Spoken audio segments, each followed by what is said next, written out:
এই দোয়াটা যদি সই কোনো মুসলমানে সকালে অথবা সন্ধ্যায় 7 বার যদি সয় পড়ে, নবীজিয়ে ফরমাইন এই বন্দাত্তনে আল্লাহ পাকে দুনিয়া এবং আখিরাতর সমস্ত চিন্তা হইতে মুক্ত করিয়া দিবেন।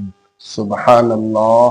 দোয়াটা হইয়া থাকলগি হাসবিয়াল্লাহ লা ইলাহা ইল্লাহু আলাইহি তাওয়াক্কালতু ওয়া হুয়া রাব্বুল আরশিল আযীম। এই দোয়াটা যদি সকালে অথবা সন্ধ্যায় 7 বার করিয়া আমরা পড়ি, আল্লাহ পাকে দুনিয়া আখিরাতের সমস্ত চিন্তা হইতে আমরা মুক্ত করিয়া দিল। সুবহানাল্লাহ। গতিকে এই দোয়াটা আমরা যদি ইয়াদ থাকে না তাহলে ইয়াদ করিয়া আমরা এটা সকালে অথবা সন্ধ্যা যে কোনো টাইমে আমরা 7 বার করিয়া পড়িতাম।